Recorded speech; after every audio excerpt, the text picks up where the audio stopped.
Hello, I'm Bud McCord. I'm here in Brazil, South America. Welcome to Food for Thought. We're walking through the words of John's Gospel. We're in John chapter 8.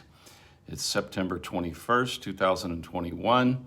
I hope you're well and already focused on Jesus. We live in a really incredible time of opportunity for teaching the Word of God and working with people across the globe. I was just in a meeting with pastors in Portugal and on a thing called Zoom, and it's amazing. I woke up this morning talking to friends in Portugal, planning a retreat that we're going to have there in October for training of leaders. It's quite an amazing thing. And now we're talking together here on Facebook and talking about Jesus. It's a wonderful opportunity. We're in chapter 8, as I was saying. We're in verse 34. We're going to move forward. If you'll remember, I want you to just bring your memory back a little bit that Jesus is coming to the nation of Israel because this is the only nation that had been prepared by God to understand and receive the Messiah. Nothing is accidental here. Ever since the Garden of Eden, when we as mankind walked away from God's blessing, walked away from God's presence, then God has come after us, and everything that God does in the Old Testament, he does to keep the possibility of love among human beings alive. People look at what God did in the Old Testament sometimes and they think he was too harsh and too judgmental. That's not it at all. He's more like a surgeon who has had to keep the patient alive at all costs until he could bring the cure, and that cure is the person of Jesus Christ. Now here, we're in the middle of this dialogue between Jesus and the religious authorities and the people who are beginning to believe in Jesus. And we have this incredible opportunity to watch this exchange between Jesus and his adversaries, the people that did not love him, that did not want him to keep on talking, and those people who did want to see him and hear him and love him and live him. Beginning in verse 34, it says, "Most assuredly I say to you, whoever commits sin is a slave of sin. And a slave does not abide in the house forever, but a son abides forever. Therefore, if the Son makes you free, you shall be free indeed." I want to just stop here and make a little comment and point this out, like I'm the guy just to point this out. There has to be a change of identity for a person to enter into the kingdom of God. Jesus in John chapter 3 calls this being born from above. It is the new birth, being born again. But here he uses a little bit of a different metaphor. He says, we're enslaved to sin. What does that mean? We cannot make love work on our own because we are enslaved by this tendency to stop loving, to stop manifesting the glory of God. Humanity was designed in the original creation to be the manifestation of God's glory. And we all come short of this glory. And we are enslaved to this sin, this thing called sin. And when I talk about sin, I always try to get people to think about sin like this. Sin is anything that stops the flow of love, that impedes the flow of love, that makes love not arrive at the right time, that causes us to destroy relationships, to stop loving our neighbor. That is what basically sin is. It's a violation of the character of God. It is breaking the law of God. But the law of God is that we love God with all of our heart, soul, mind, and strength. We love our neighbors. We love ourselves. Now, if I'm enslaved to sin and I can't free myself, then Jesus must free me. So when Jesus is talking to the people here, he is offering them freedom from sin at no cost to themselves. And he will pay all the cost. It's amazing. Therefore, if the Son makes you free, for free, without cost, you shall be free indeed. Free indeed to do what? To be a child of God, which means you will be now able to manifest the true character of God. Over in the book of Colossians, it says, Christ in you, the hope of glory. Now, the conversation goes on. I know that you are Abraham's descendants, but you seek to kill me because my word has no place in you. Now, he says the problem that they have is not necessarily that they in themselves are totally the problem. He says, you won't let my word have a place in you. Now, this is critical discipleship. The words of Jesus, what Jesus says to humanity, what Jesus is to humanity, is critical to our being able to be taken out of the kingdom of darkness and put into the kingdom of life. He says, he goes on and says, if you were Abraham's children, you would do the works of Abraham. But now you seek to kill me, a man who has told you the truth, which I heard from God. Abraham did not do this. You do the deeds of your father. Now it's going to get really rough here. Watch this transition. They said to him, we were not born in fornication. We have one Father, God. So now they're accusing Jesus of having been the fruit of an immoral sexual encounter. That they're insulting his mother, they're insulting him, they're questioning him. And so this is really dropping into a level of tremendous debate between these groups. Jesus said to them, if God were your father, you would love me. See, he's saying, if you were really born of God, you would love me. For I have proceeded forth and came from God, nor have I come of myself, but he sent me. Why do you not understand my speech? Because you are not able to listen to my word. There again, because you will not listen to my word. Now, please be careful that you don't.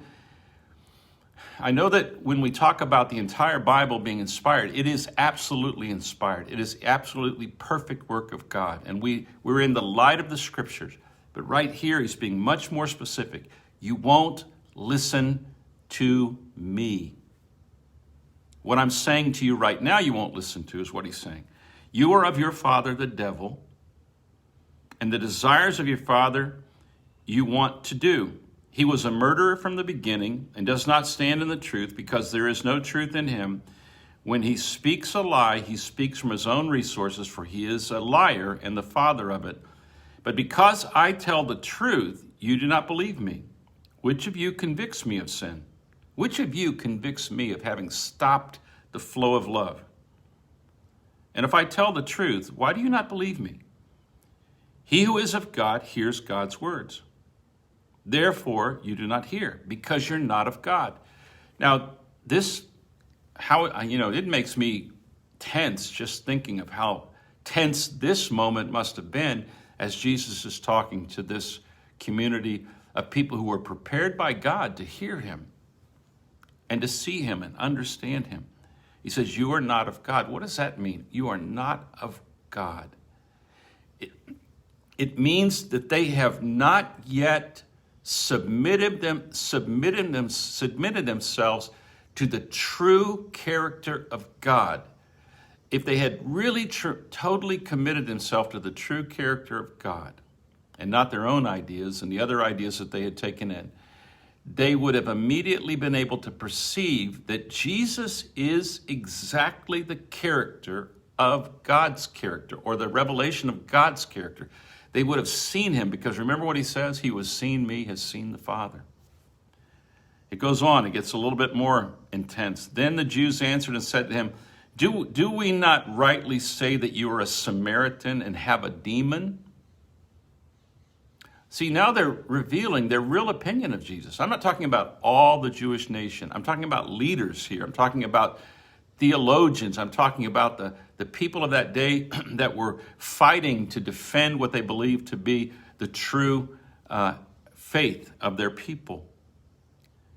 And now they reveal what. See, he already knew what they were thinking. You're a Samaritan. You're a mix between a Jewish person, a Gentile person, and you have a demon. Wow, it can't get any lower than that. Jesus answered, I do not have a demon, but I honor my Father, and you dishonor me.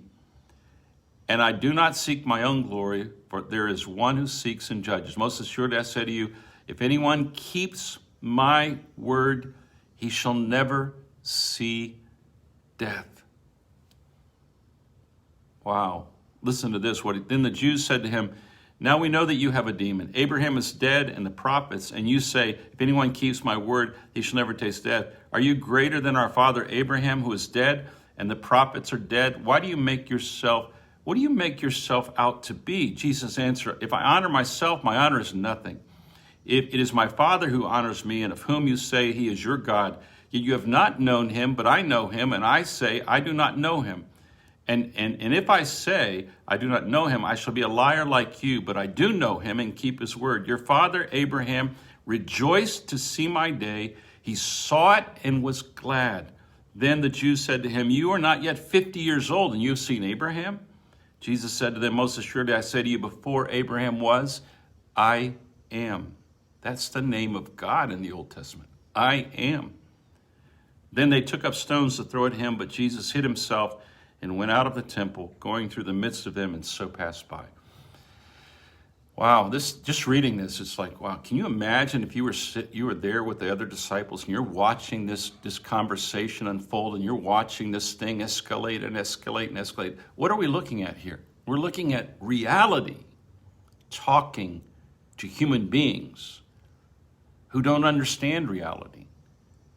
What we're looking at here is a clash between the reality of the universe, the creator of the universe, and his creation. And his creation is debating God. They're debating God. That's where we started in the Garden of Eden. They're still wanting to debate this question of whether or not God can be trusted. And when they're looking at God manifest in the flesh, they still don't want to cross this bridge because they're more in love with their own thinking, they're more in love with their own faith than they are with the revelation of Jesus Christ. This nation was prepared by God to receive the Messiah, and many did. It's a real mistake to think that this did not work. It worked. It worked. The day of Pentecost. In the day of Pentecost, 3,000 people were baptized. It worked, and it's still working. But we get nowhere as human beings if we are debating with reality. You can't debate reality. You have to deal with reality. And Jesus is the reality of what this universe came from and where this universe is going. And his voice is the voice of all authority. And we must stop debating with him and start listening to him. We must see him, hear him, love him, and live him. Go back and read all of chapter 8. I think you would be so benefited. And let yourself get thrown into this debate. This is the most important debate that's ever happened in the history of the world. And we would do well to listen to Jesus talk to them. Because when he was talking to Israel, he's talking to the whole human race.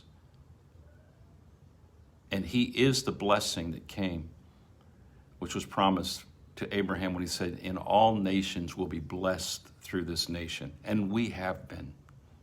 We have been. We have a great debt to the nation of Israel that God prepared to receive the Messiah. Even though they didn't get it, all of them didn't get it right, enough did so that you and I could see, hear, love, and live Jesus. Have a great day, and tomorrow we'll pick this back up, and we'll be moving on to chapter 9. God bless you. Have a great day.